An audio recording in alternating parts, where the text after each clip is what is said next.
മോഹൻലാലിന് കിട്ടിയിട്ടുള്ള പ്രിവിലേജ് ആനക്കൊമ്പ് കേസിൽ ആനക്കൊമ്പ് ഇപ്പോഴും മോഹൻലാലിന്റെ വീട്ടിൽ തന്നെയുണ്ട്. എത്ര ദിവസങ്ങൾക്കുള്ളിലാണ് സംസ്ഥാന സർക്കാർ കേന്ദ്ര സർക്കാരിന് ഇളവിന് എഴുതുകയും ആ ഇളവ് വാങ്ങിച്ചുകൊണ്ട് കേരളത്തിലെ ചില മാധ്യമങ്ങൾ ഇതിന് കൊടുക്കുന്ന ടൈറ്റിൽ കാർഡുകൾ വേടൻ എന്ന റാപ്പർ ഉയർത്തുന്ന രാഷ്ട്രീയത്തെ റദ്ദ് ചെയ്യുന്ന തരത്തിലുള്ള വാദഗതികളാണ്. ഇതിനകത്ത് വേടനെ പിടിക്കുന്നത് 1-2 ഗ്രാം അല്ലെങ്കിൽ 5 ഗ്രാമിൽ താഴെയുള്ള കഞ്ചാവ് കേസിലാണ്. കഞ്ചാവ് കേസിൽ കേരളത്തിലെ പോലീസ് ഇപ്പോൾ ഫോക്കസ് ചെയ്തിരിക്കുന്നത് സെലിബ്രിറ്റികളുടെ കഞ്ചാവ് ഉപയോഗത്തെയാണ്. മറിച്ച് കഞ്ചാവോ അല്ലെങ്കിൽ അതിനെ മുകളിലുള്ള ഏതെങ്കിലും തരത്തിലുള്ള ഇത്തരത്തിലുള്ള കെമിക്കൽ ഡ്രഗിനെയോ ഡീല് ചെയ്യുന്ന ഒരു ഡീലറെ പോലും നമുക്ക് പിടിക്കാൻ പറ്റിയിട്ടില്ല. നമ്മുടെ ഫോക്കസ് മുഴുവനും ഇപ്പോ സെലിബ്രിറ്റികൾ അവരുടെ വീട്ടിൽ വെച്ച് ഉപയോഗിക്കുന്ന, അതുകൊണ്ടാണ് ഞാൻ പറഞ്ഞത് ഇതിനെ രണ്ടായിട്ടാണ് ഞാൻ കാണുന്നത്. മാധ്യമങ്ങൾ എങ്ങനെ കാണുന്നു എന്നുള്ളത് മാധ്യമങ്ങൾ. അല്ല, ഞാൻ ഹരീഷ്, അപ്പോൾ സെലിബ്രിറ്റികൾ വീട്ടിൽ വെച്ച് കഞ്ചാവ് ഉപയോഗിച്ചാൽ ഇത് പിടിക്കണ്ട, ഇത് അന്വേഷിക്കണ്ട, ഇതങ്ങ് വിട്ടുകളയാം, ഇനി ഇത് സോഴ്സ് കണ്ടെത്തിയിട്ട് ഈ കേസൊക്കെ പിടിച്ചാൽ മതി എന്നാണോ? കേസ് പിടിക്കുന്നതിനെതിരായിട്ടോ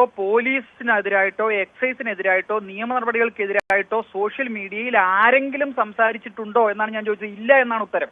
മറിച്ച് കേരള പോലീസിന്റെയും ഈ മിഷന്റെയും ഫോക്കസ് ശരിയാണോ? നിങ്ങൾ ഡിസ്പ്രപ്പോർഷനേറ്റ് ആയിട്ട് ഇതിനെ ഹൈലൈറ്റ് ചെയ്യുന്നു. അവിടെയാണ് പ്രശ്നം. രാവിലെ മുതൽ വൈകിട്ട് വരെ ഒരാളെ 5 ഗ്രാം കഞ്ചാവിനെ അറസ്റ്റ് ചെയ്തത് ഫോക്കസ് ചെയ്യലാണോ നമ്മുടെ ഈ സ്റ്റേറ്റിന്റെ മിഷൻ? അതാണോ ലക്ഷ്യം? അല്ല.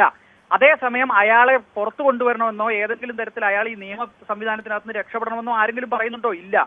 ഡിസ്പ്രപ്പോർഷനേറ്റ് ആയി ഒരാളെ ടാർഗറ്റ് ചെയ്ത് നടത്തുന്ന ഇത്തരത്തിലുള്ള ക്യാമ്പയിൻ മോഡിലുള്ള, അതാണ് ഞാൻ പറഞ്ഞത്. ഞാൻ ഏഷ്യാനെറ്റിന്റെ ഉദാഹരിച്ചുകൊണ്ട് തന്നെ പറയാം. ഏഷ്യാനെറ്റിന്റെ ടൈറ്റിൽ കാർഡിൽ വേടന്റെ റാപ്പിന്റെ വാക്കുകൾ കോട്ട് ചെയ്ത് അതിനെ റദ്ദാക്കുന്ന തരത്തിൽ കഞ്ചാവ് തുന്നിയ കുപ്പായം എന്ന് ഹെഡ്ലൈൻ കൊടുത്തിട്ടുണ്ടെങ്കിൽ തെറ്റാണ്.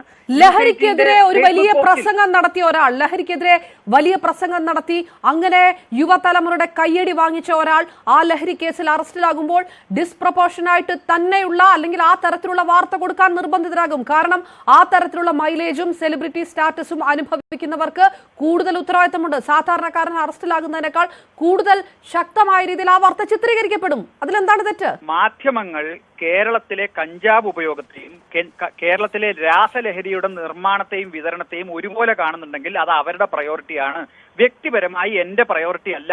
ഞാൻ ലോകത്ത് നിരവധി രാജ്യങ്ങളിൽ സഞ്ചരിച്ചിട്ടുള്ള, അവിടെയെല്ലാം ദിവസങ്ങളോളം ആഴ്ചകളോളം താമസിച്ച് ജീവിച്ചിട്ടുള്ള മനുഷ്യനാണ്. മനുഷ്യർ വ്യക്തിഗതമായി കഞ്ചാവ് ഉപയോഗിക്കുന്നതോ അത്തരത്തിൽ എന്തെങ്കിലും ലഹരി ഉപയോഗിക്കുന്നതോ ആ സ്റ്റേറ്റുകളെല്ലാം, ഡെവലപ്ഡ് കൺട്രീസ് എല്ലാം അതിനെ കാണുന്നത് വ്യത്യസ്തമായ രീതിയിലാണ്. അവർക്ക് വ്യത്യസ്തമായ ട്രീറ്റ്മെന്റ് ആവശ്യമാണ്. അതുകൊണ്ടാണ് ഇന്ത്യൻ നിയമവ്യവസ്ഥ പാർലമെന്റ് പാസാക്കിയ നിയമം ഇത്തരത്തിൽ ലഹരി ഉപയോഗിക്കുന്ന ആളുകളുടെ കേസ് ബെയിലബിൾ ഒഫൻസ് ആക്കിയിരിക്കുന്നത്. അതിന് മുകളിലുള്ള ഒഫൻസ് ഫോക്കസ് ചെയ്ത് നടത്തുന്ന ഒരു ക്യാമ്പയിൻ, ഒരു മിഷൻ മോഡ് ആക്ഷൻ ഇപ്പോൾ ചെന്നെത്തി നിൽക്കുന്നത് കേരളത്തിലെ ചാനലുകൾക്ക് സെലിബ്രിറ്റികൾ 5 ഗ്രാം കഞ്ചാവ് ഉപയോഗിച്ചതിലാണ് എന്നതാണ് എന്റെ പ്രശ്നം.